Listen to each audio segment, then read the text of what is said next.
Bonjour à toutes et à tous et bienvenue dans la chronique du mois. Je suis très ravi d'être avec vous aujourd'hui. On jette un regard sur le deuxième album de la Queen Josée.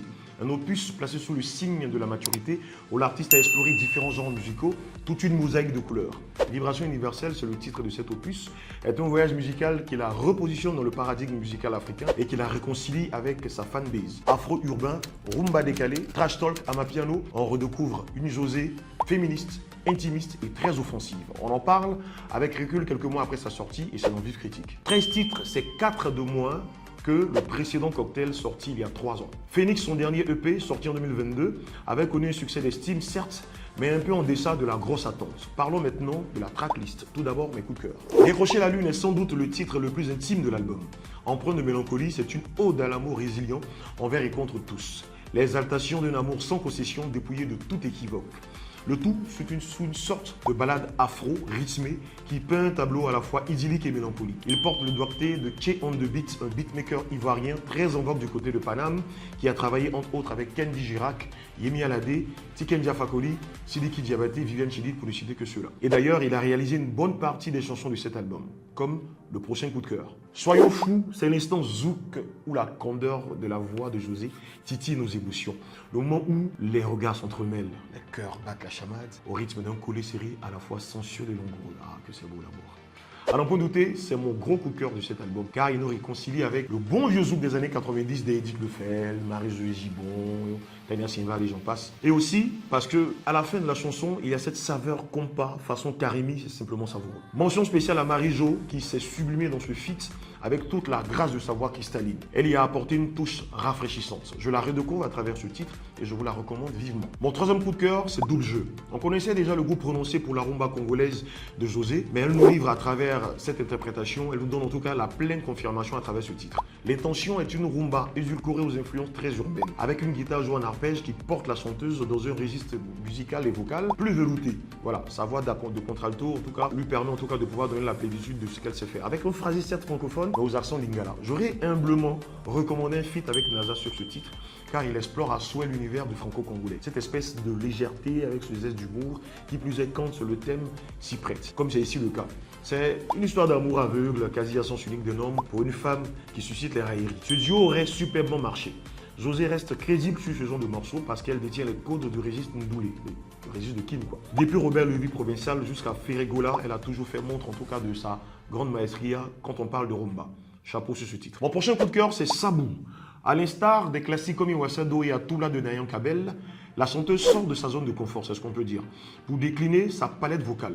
C'est une prouesse, pas seulement pour l'idiot malinqué, mais parce que Josée, bien que n'ayant pas la texture vocale d'une cantatrice mandingue, a su s'approprier les notes aiguës, facteur très fondamental dans ce genre musical. Elle est encore plus audible lorsqu'elle part dans les vibes, tout en gardant l'intention et le caractère émotif des ballades mandingues.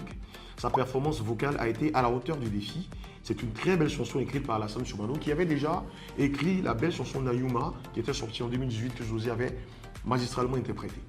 Ensuite, les chansons que j'appelle les fondamentaux de Josée qui ne sont pas vraiment mes coups de cœur mais qui tout de même ont le mérite en tout cas de faire bouger le dance floor. Les gens aiment bien, donc voilà. C'est pas tellement ma tasse de thé, mais voilà, on dira que les gens aiment bien, donc voilà, on aime aussi.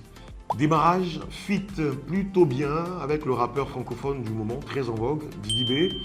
C'est de la variété ivoire avec une saveur coupée décalée, revendiquée, à souhait en tout cas dans les lyriques. Josée vise un public large, la diaspora notamment, avec des paroles plus ou moins orientées vers ce paradigme-là. Je trouve que les lyriques sophistiquées ne sont pas en phase avec le genre musical coupé-décalé. Parce que le coupé-décalé ou la variété ivoirienne a ses codes qui sont très très bien établis. La preuve, sur le titre Toulès, qui est l'hymne en tout cas de cet album, la chanteuse a en revanche respecté les codes en question dont je parlais tout à l'heure. Des lyriques à l'ivoirienne ponctuées avec cet humour qui fait la particularité de la Côte d'Ivoire. D'ailleurs, l'exclamation Toulès est rentrée dans l'argot ivoirien selon le contexte dans lequel il est utilisé. En tout cas, voilà, tout le monde utilise cette expression et voilà, tant mieux. Arrangé par Baby Philippe, c'est le titre phare de cet opus et la fanbase ivoirienne en tout cas s'en délecte et le public africain francophone l'a adopté. Pour moi, c'est un fondamental de Josée.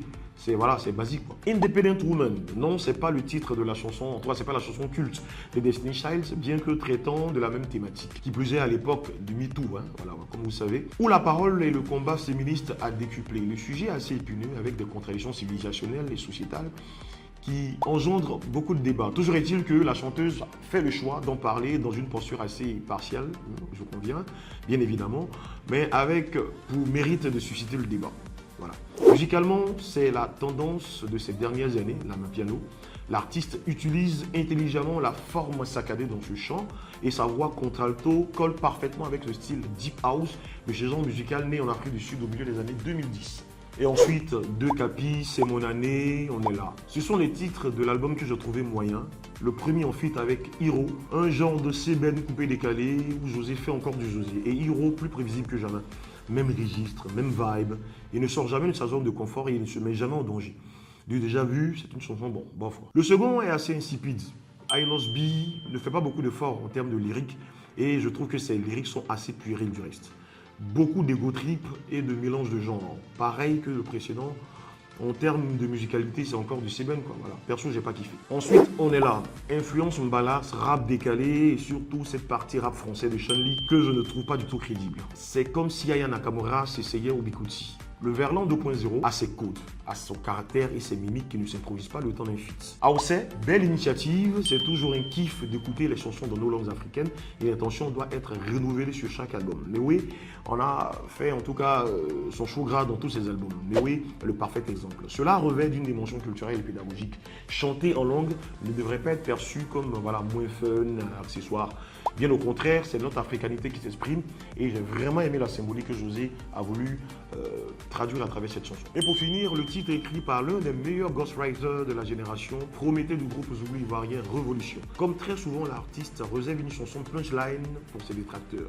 Voilà, ceux qui aiment les bérets. Respect s'inscrit aussi dans cette démarche où l'artiste a tendance parfois à régler ses comptes, c'est différent, tout en intimant la révérence à quiconque osera prononcer son patronyme, mais tout de respect sur son nom. En définitive, c'est un album globalement bien élaboré où elle est restée fidèle à ses fondamentaux, tant dans les univers explorés que dans la structure vocale. J'avoue que, eu égard à l'immense talent de la chanteuse, je plaçais quand même le curseur avec une certaine exigence. J'ai trouvé Cocktail un peu mieux conçu dans sa démarche artistique et donc j'attendais qu'elle décline sur celui-ci une vraie identité musicale qui la définirait à l'international, un peu comme le Tokos Music de Fally Ipupa ou encore l'Afrobeat 2.0 de Burna Boy. Un savant mélange d'influences traditionnelles et urbaines fièrement identitaires. Mais bon, l'album reste tout de même une belle œuvre que je recommande vivement à tous les mélomanes. C'était ma critique de l'album Vibration Universelle à laquelle je mettrai une note de 3 étoiles et demie sur 5.